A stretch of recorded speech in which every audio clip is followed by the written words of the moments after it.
This is Dr. Charles Parker, and you're listening to Core Brain Journal.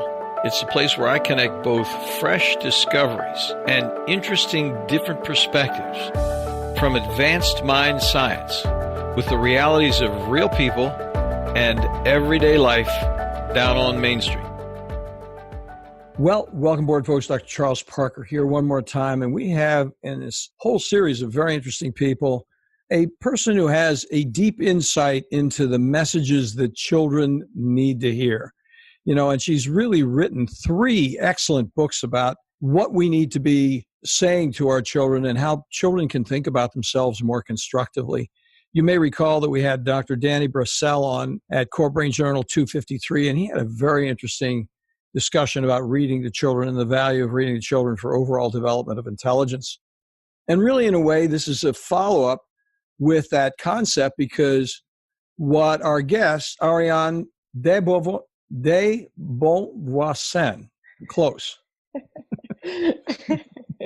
Much more than close. Very, very good. Okay, thank you very much. I'm working on my French. But Ariane's going to be on in just a moment, and we're going to hear from her. I'll give you a full introduction. She is a remarkable person. We'll talk about her in just a second. But first, we're going to mention a couple of words from our sponsor. Core Brain Journal is supported by Great Plains Laboratory.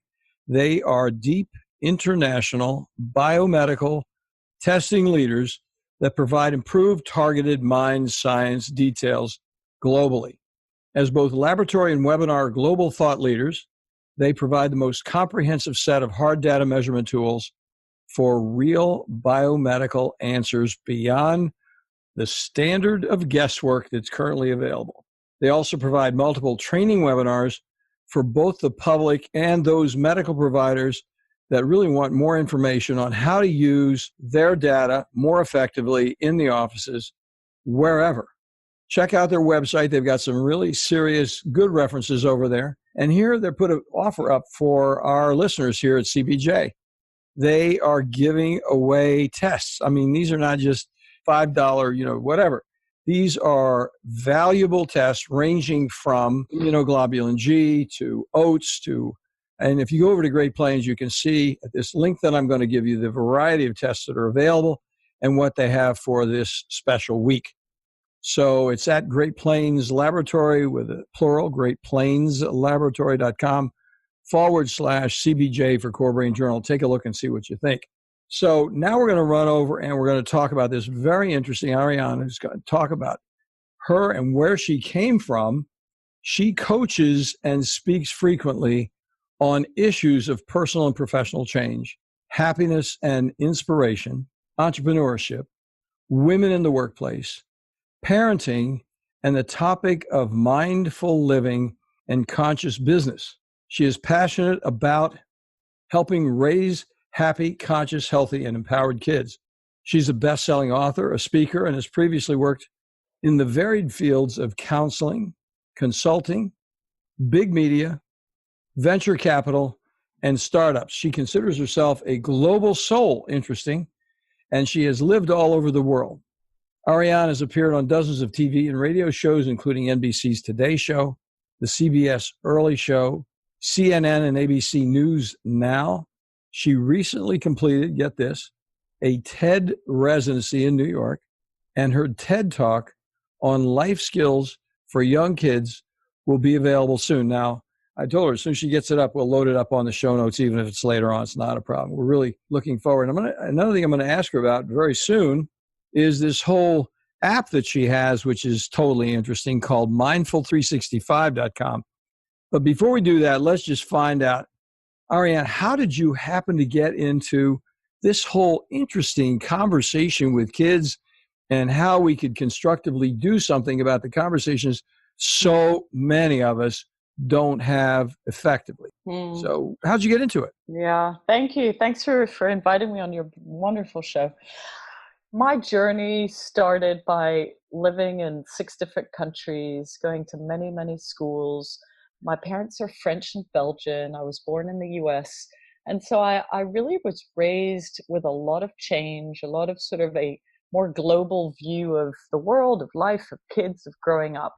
that informed sort of one part of me. But the other part that was seriously imprinted, whether it was in my brain, my heart, my mind, was that education above the neck was what was most important, which is academics, study hard, top of the class, get it done, find a safe job, fit into the world, do what's expected of you, don't disappoint your parents. And I had those sort of conflicting, I had very free spirit, and I was very sort of wanting to learn and grow and have my spirit and my heart kind of be alive and on fire. And yet the education above the neck was so strong that I kind of buried myself in that. And I graduated at 16, and I came out of college at 19, and I got a Stanford MBA, and I climbed sort of this very high corporate ladder doing what I thought I should be doing, ticked off all the external boxes that this education had told me was going to make me happy. If you get this, you'll be happy. You do this, you'll be happy. Have the money, you'll be happy. Have a guy, you'll be happy. And by sort of 30, 32,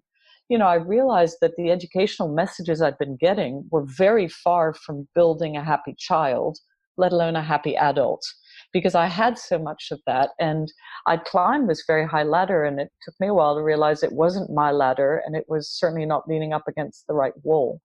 And so, long story short, I was running a $500 million venture capital fund in New York City at the age of 29, 30, which, is a crazy job in itself. It's a big deal.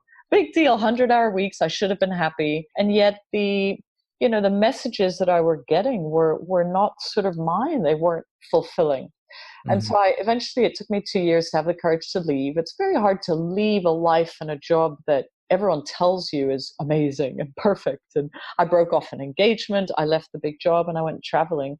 And I started kind of trying to integrate these two parts of myself, the part that was into personal transformation, spirituality, asking life's deeper questions, serving, making a difference, having a worthwhile life, and this kind of very kind of corporate, in the world, safe existence. And these two versions of myself were kind of competing and wanted to be integrating. It's exhausting having two versions of yourself. So I started getting back to things I loved. I started writing, I started reading, I started being with people, I started interviewing people, I started getting with sort of teachers who had in some ways done a little bit of that journey. And I started writing articles, I started publishing books, I started looking at life skills that I felt were missing, not only in the educational years, but were missing in the adults, were missing in corporates, were missing in companies. And I did that for nearly 8 to 10 years. So I did a lot of keynote speeches and workshops for big companies. I spoke at Google, I spoke at the World Bank, I spoke at Morgan Stanley, I've published books with HarperCollins, mainly around life skills for grown-ups. And one of the things I kept seeing, Chuck, was that most of the wounds and the things that we carry as grown-ups get instilled when we were children. And merge that with the fact that, I met the love of my life in Cambodia. I then now have a 5-year-old child. And I just became aware that there's not that many voices that are speaking up for our tiny humans.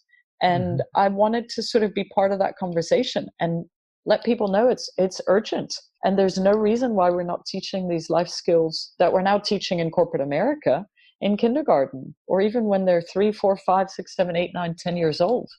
And there's an information that needs to be transmitted to parents, teachers, grandparents, who are like, of course we're all trying our best, but how do you teach self-kindness to a child? How do you teach them to breathe? How do you teach them about their body? How do you teach them about diversity? How do you teach them about global concern as opposed to self-concern? Right?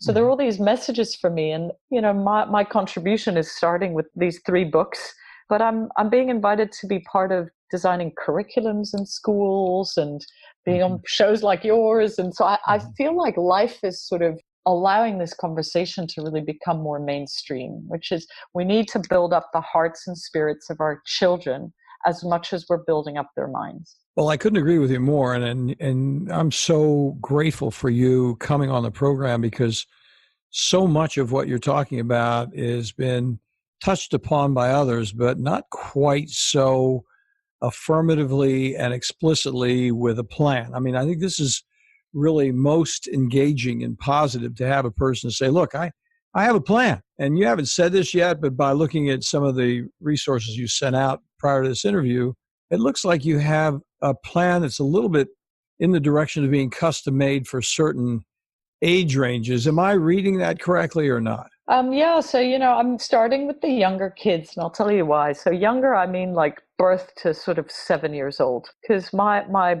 belief is that even the young ones, there's imprinting that's happening at all times. For the TED Residency, which I'll tell you about in a bit, one of the things I did was I looked at the impact on the brain of what we're teaching young children, and really, what is there a magic number? And, one of the closest people that I spoke to and I did research on was a guy called Dr. Bruce Lipton. And he says that, perceptions acquired by the age of 6 become the dominant subconscious programs that shape the character of an individual's life. 6. Wow. So I was like, That, wow, and that means interesting. everything from the beliefs that you're not even aware that you're instilling. Your 6-year-old knows whether work is a good thing or a bad thing. Are you doing it to sacrifice? Are you doing it because you love it? Is it pulling you away from what you want to be doing? They have already made up their mind at 6 if work is something that is good.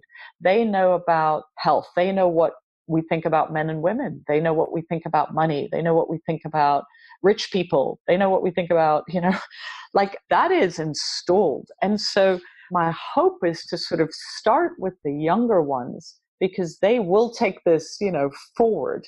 I think the fact that I have a child that's right in that age group, Mm-hmm. and obviously peer groups, and I've done focus groups with parents, which is what is it that parents are most struggling with in terms of being able to teach or learn or instill themselves. But the big issue, Chuck, is that most parents don't have a tool belt, that helps them deal with stress or disagreement or regret or bad decisions. And so when they themselves don't have that tool belt, it's very hard to give your kindergartner a tool belt on going through tough times or not having friends or being rejected.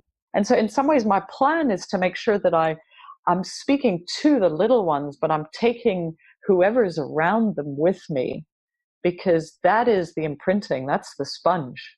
Well, it's so interesting because if the parents are going to be reading it to them or going to be discussing it with them, that is the imprinting, as you said. I mean, Yeah. and what happens is, and you didn't say this quite explicitly, but you're imprinting the parents as well. Of Like, here course. is a solution.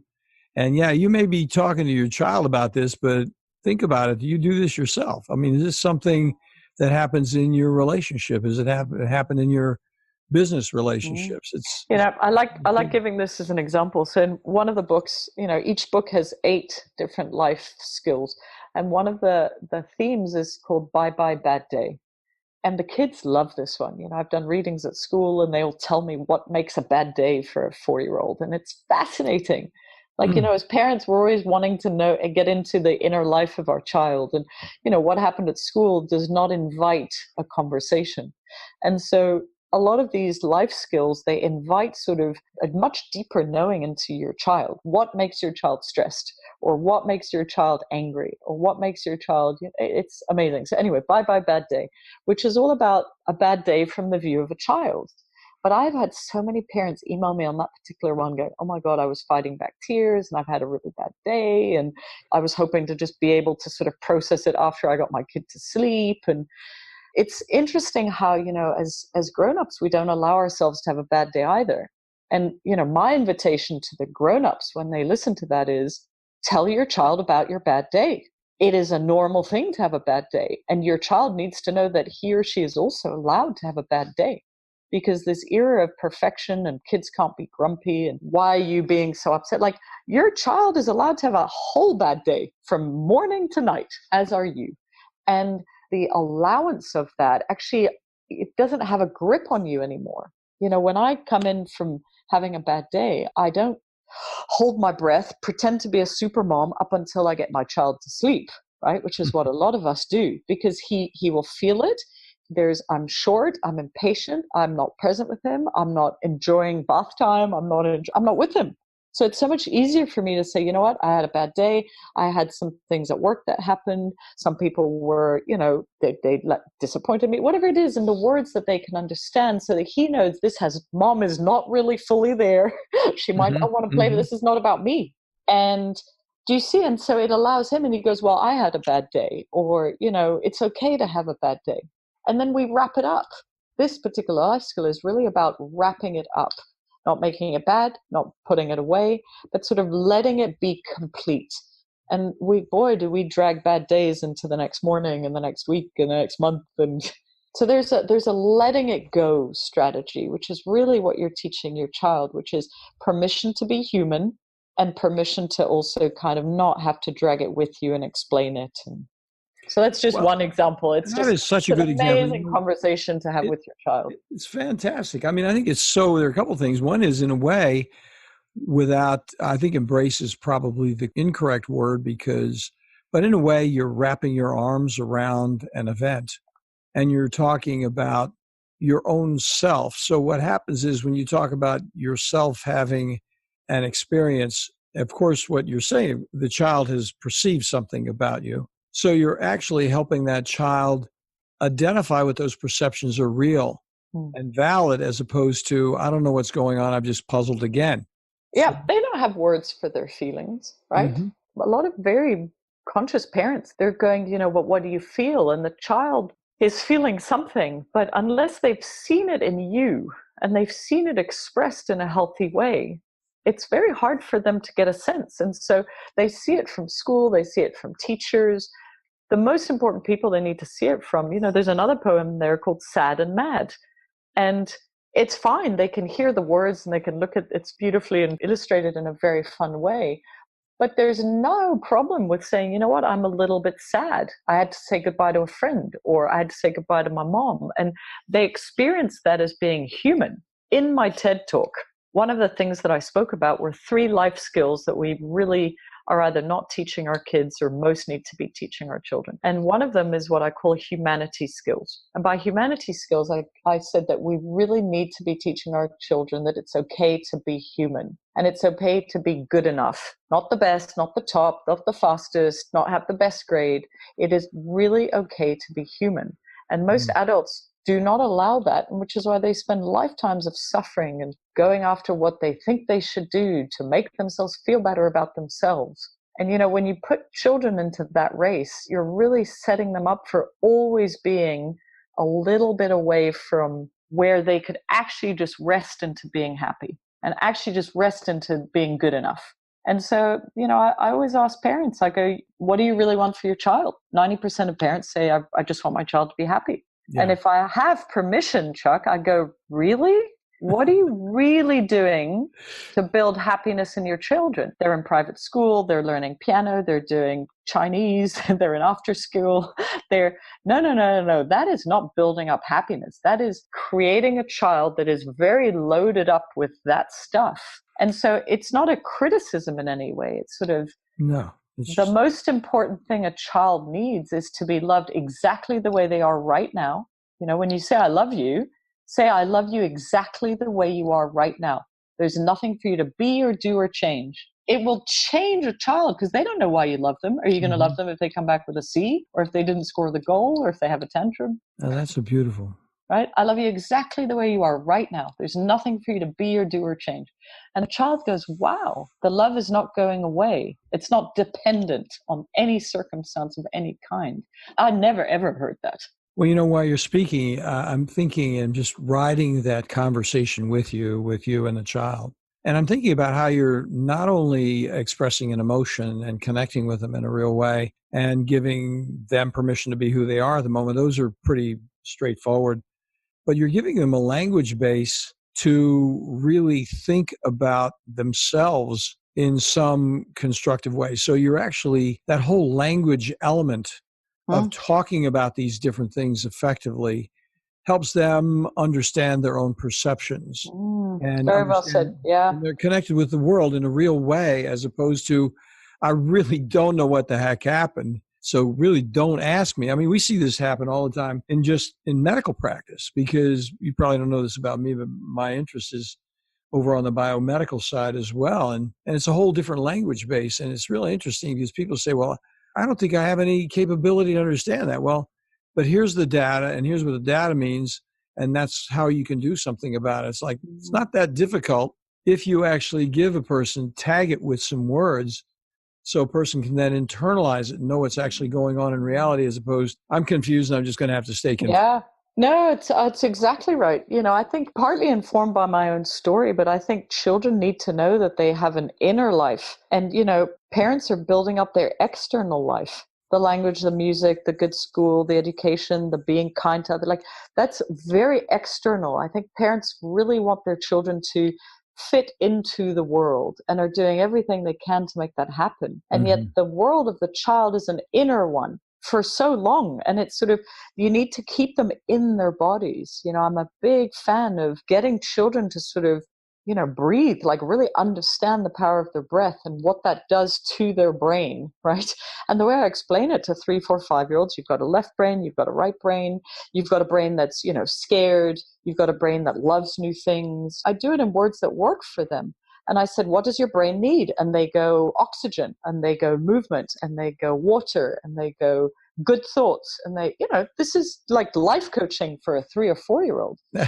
Right. And so when a child has a tantrum, I say to them, I go, your left and your right brain are not being friends right now. What do they, right? And immediately they go into breathing. Now, they don't go into boring breathing, cross-legged with white clothes on. We do T-Rex breathing, and we do lion breathing, and we do, whatever animal they want. But what they're doing is, I explained to my son the other day that emotions that he's feeling, because he was feeling scared about going to kindergarten, it's a new school.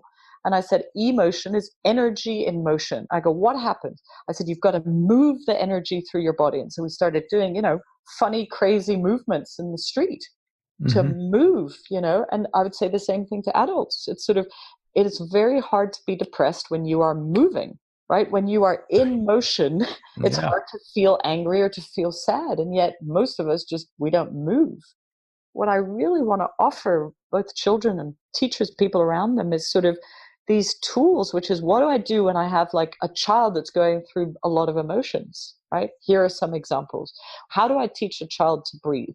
You make it fun, you do animals. There's a specific a poem in there called Take a Deep Breath, and it happens in school. So that, kids realize that life is not only on the outside, which is what it appears to be very, very quickly. And that what's on the inside is just beautiful. One of my favorite life skills to teach kids is intuition, which is not scientific. It's not, most parents have never mentioned the word intuition to their kids, not by the age of 10 or 12. And yet kids are so intuitive. Intuition was on the cover of, it was either Forbes or Fortune magazine a few months ago. And it said, is intuition the highest form of intelligence? Well, even if it is, why we want our kids to be intelligent, why is it that we don't mention it to our children? Which is a way for them of building self-awareness, knowing they have answers inside of them, self-reliance, self-responsibility. These are all concepts that we want for our children. And so, this intuition thing, I can assure you, the CEOs I've coached, their big decisions they regretted, they always ignored their intuition or gut or whatever you want to call it. People who've gotten divorced, they knew. What's that knew with a capital K? It wasn't anything the mind told them yes or no to. It was something else. And so with a 3 or 4 or 5-year-old, you let them know intuition means that there is intelligence in every single part of your body. Well, Ariane, I know you didn't mean to tease the audience on this, okay? But I'm going to try to get you into this. We're going to take a break, but I'm going to tell you what I'm going to ask you about, because you definitely teased me. Tell me. I think it was so cool what you were talking about. The whole business of helping a child really take their own inner drive, themselves, who they are internally, and identify it, and then actually connect that almost pre-consciously with what's going on in the outside world. That whole idea of even considering using the word intuition with a child is just totally provocative. Oh. When we come back, I do want to get, that's sort of the emotional question that I want to ask you. And the practical is, how do you actually do that with a child? And I want to make sure you break down when we come back the 3 books that you've written real quickly, and a little bit about your Mindful 365 app. I'm really interested in that as well. So folks, we're going to be back in just a moment and find out about childhood intuition. Yes, back in a moment. Today, the world of mind science, psychiatry, and mental health is rapidly changing with innovative, comprehensive testing that takes both patients and practitioners into a new world of measured details. with useful, understandable, and remarkably actionable plans. The key phrase here is cost-effective.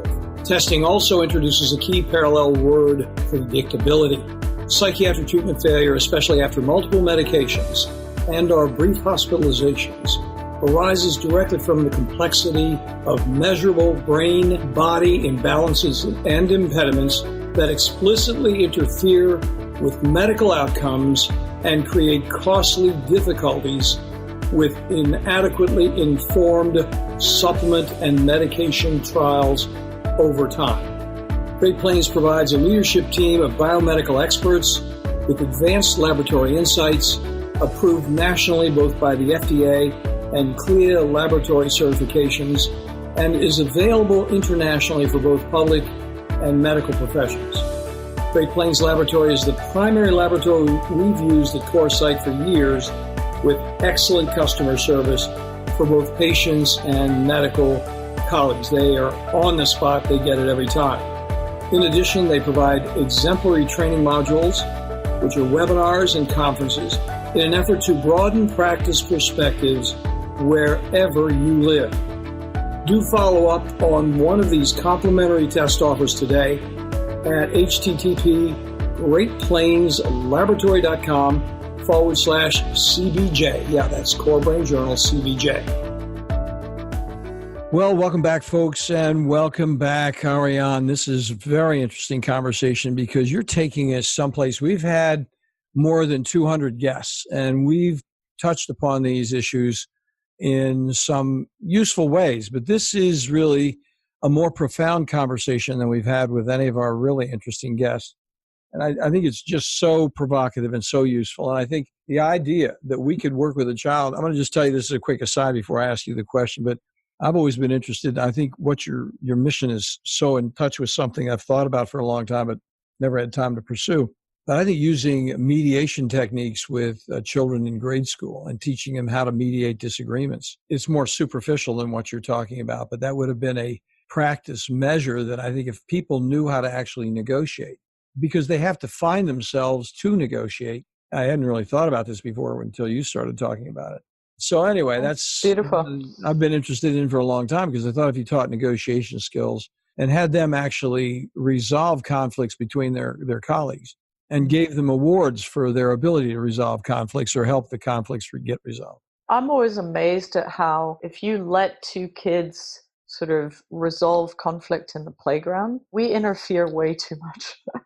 I'm a big believer in watching and noticing and witnessing, more so than stopping and interfering and be careful and don't do that and that's not kind. And you're robbing them from their own resolution of conflict, of answers, of knowing the right thing to do, and of them learning, if I do that, I'm not going to have a friend. If I do that, no one's going to play with me. Like they won't get that if you are constantly kind of stepping in and taking that growth away from them. That's so true.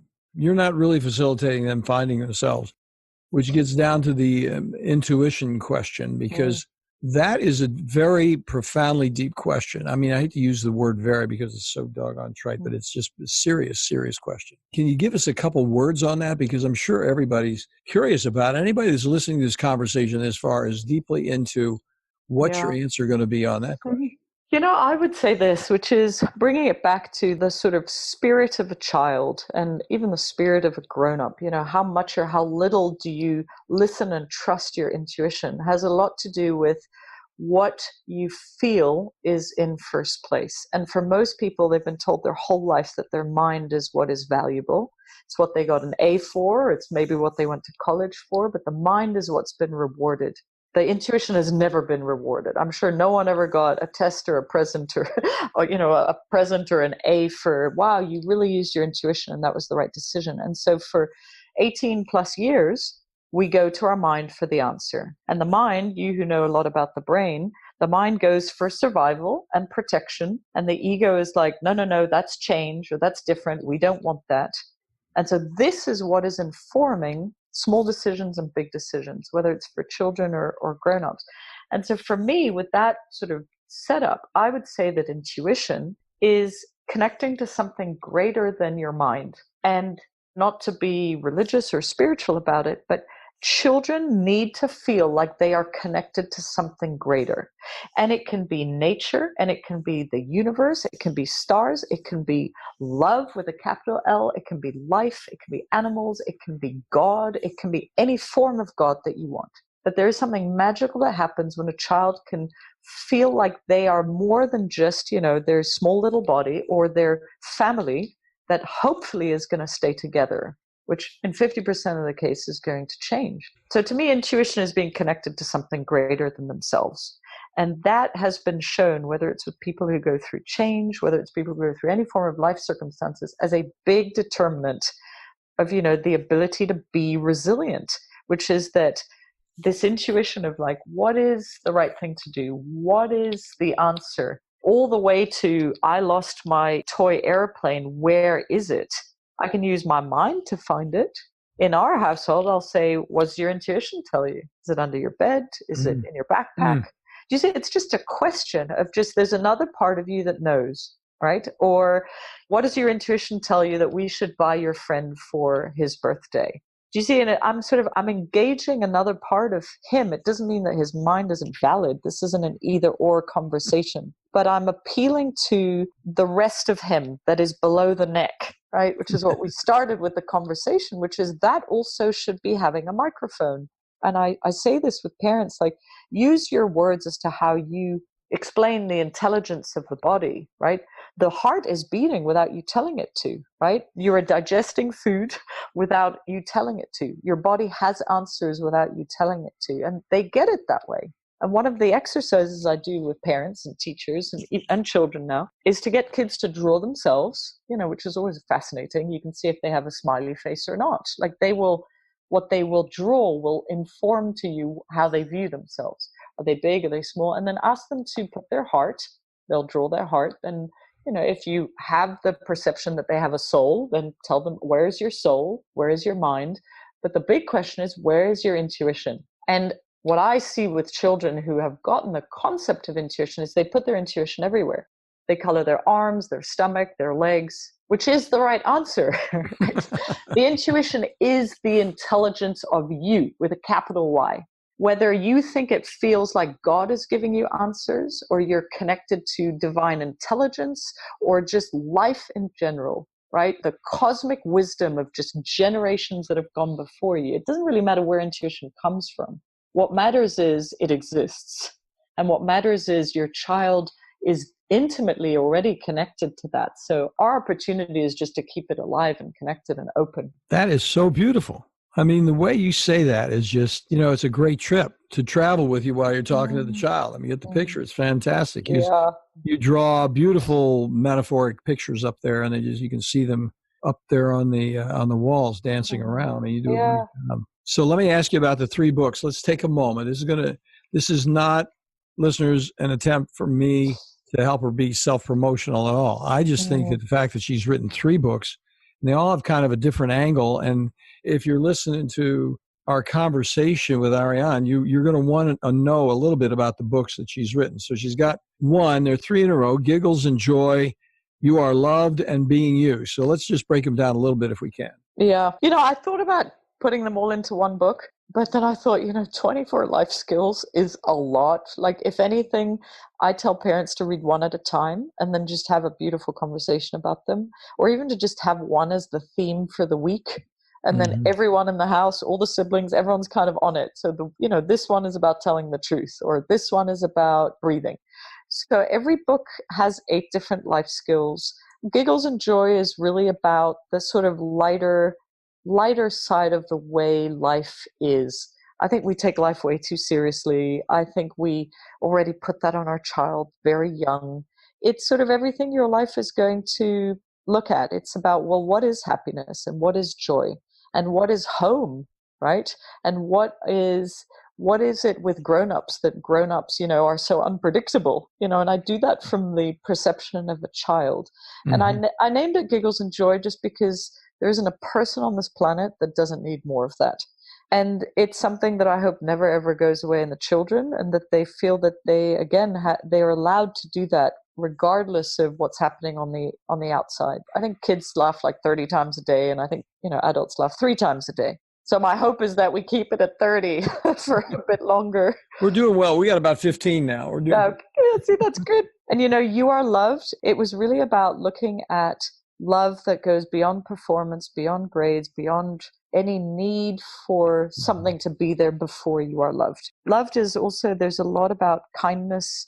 I'm very big on self-kindness. I think we're obsessed with raising our kids to be kind to others. Be kind to this person, be kind and say thank you. And please, like that's great. And what we forget is the importance of how kind are they being to themselves? What are they saying to themselves? What are they saying about themselves?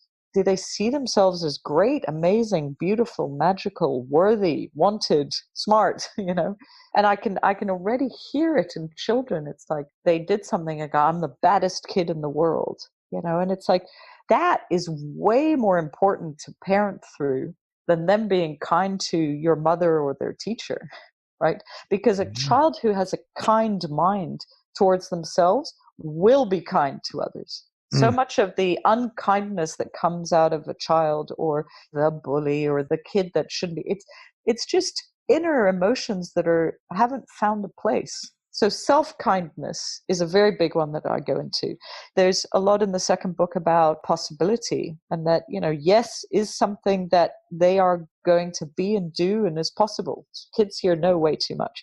There's a poem on there on change. I did adults books on going through change and transition, because change is it's the second skill that I talked about in the TED Talk. We don't teach our kids. We do not teach our kids about change. That is so true. We protect our kids from change. We hope things don't change. We keep them in the same school, same church, same shopping mall, same holidays. And then we throw these poor kids in the world. Everything's changing. And they go, uh-oh, something's changing. Something must be wrong. So change, it's a big life skill from the perspective of a child. How do you teach your kid about their change muscle? And kids love this one, right? They flex their change muscle. They feel they're building their change muscle. And I've taught this to adults in companies. I now teach it to kids, and they love it. So that's your loved. And the third is being you, which is really about sort of the specialness of a child, what it means to be a child, and the things that children are going to struggle with. So telling the truth is in this one. Taking a deep breath and being at school is being in this one. Beauty, inside, outside, diversity, and how beauty is everywhere if they look for it. Safety, because as parents, we don't feel we live in a safe world. So guess what imprinting we put on our children by the age of 6? Unsafe. Everything is unsafe. And so this life skill is about safety being an inner feeling, right? Yeah, things are going to happen on the outside, but the safety is an inner feeling. It doesn't mean you need to live in a certain place or everyone needs to be perfect and kind. There's one of my favorite ones, which is specifically about giving yourself permission to make your own choices, even as a child. There's a lot of people tell children what to do all the time, what they do in after school, what they study, what music. So it's a self-empowerment journey. And it's an ability in some ways to see your child as sort of a co-soul, where you remove a little bit of the roles of parent that has such heavy connotations to it. And child has such heavy connotations to it. And, my belief is there's a soul, I'm a soul. As souls, we are completely equal, right? And there's a recognition of equality there. I say to my child all the time, I've been a mom for 5 years. You've been a child for 5 years. We're the same, right? I only have 5 years of experience in this, right? And there's a sort of sweetness and permission. I mean, we do a little mantra where he says, I'm a great kid, I make mistakes, and I'm still learning. And I say, I'm a great mom, I make mistakes, and I'm still learning. And we say it to each other. And do you see, we're at the same level. I'm not parenting him to be a good kid. He's helping me be a great mom. I've got 5 years of this, right? But do you see, it changes the superior-inferior dynamic. It changes the heaviness and the weight of I have to educate and parent. Your children are teaching you all the time. We had an argument the other day, I can't remember about what, and within 2 minutes, my son was like, Mom, are we ready to let it go now? And I was like, no, I'm not ready to let it go, But talk about a teaching moment. And I was like, you know what? Yeah, I go, let's let it go. Let's take a deep breath. Let's let it go. Teacher moment from the child. And that's available at all times. It's just let them have that role. Useful, so beautiful. I mean, I think the thing that's While I'm listening to you, again, it's so easy to listen to you and go down the path as we're chatting with the variety of individuals that you're talking about, even your own son. But I think one of the things that is hitting me so often in terms of all the people I see and all the different levels of pathology and confusion and strife in adult life and in child life as well is the entire scene of black and white thinking, the reductionistic right wrong that you're addressing here. And you've said this a couple of times, but I'll just say it a little more explicitly, because what happens is there's so many gray areas that don't have a voice. They don't have a way to engage them and understand them and manage them, because it's either this or it's that. And so what happens is this is what's going on globally. I mean, this is what wars are about. This is what people who wish to go out and kill people, this is all black and white thinking, where they have no resources and they're lost because they don't have that skill set that you're talking about here. I really appreciate it. And what comes to me when I listen to that is, I think so many of us, we take on the parenting journey. We either parent in similar ways that we were parented because we default to that, or we didn't turn out that bad, or, you went to Catholic school, kids will go to Catholic school, or you went to, this summer camp, your kid will go to the summer camp. Like, there's a reparenting in some ways, which is great and I fully honor. Or people do the opposite, right? Which is, oh my God, I had a horrible childhood. I don't want to be anything like my mom or my dad. I'm going to do things completely differently. And neither one of those are right in some ways. There's an other way where it's not I'm aligned with my parents or I'm against my parents. Yeah. It's sort of I'm doing what's showing up right now for me in the present moment with whatever level of thinking, consciousness is available to me right now. Mm-hmm. And that to me is more important than kind of going into black, white, either or, right? This is wrong, this is right. And to also give yourself a break that, nothing you're going to do with your child is going to be black, white. If I don't get my kid into the best school at 5, this is going to happen. Like, do you see there's sort of like this dramatic effect of, if I don't teach my kid, music, or if the brain was, whatever is going to happen. And, again, it's sort of a lightening up of the role as parents. Yeah. Like, just hold your child, just connect, look at them in the eyes. Like, they want to feel you and see you. And there's sort of a relaxing into, you really do know what to be and do already. And that's the embrace that I would want to give people. Oh my gosh. Well, I said it before, I'll say it again. It's quite profound. And what I'm thinking about while you're talking about it is that, in a way, and this is going to sound somewhat reductionistic, but I think it's an accurate representation of some of what you're talking about.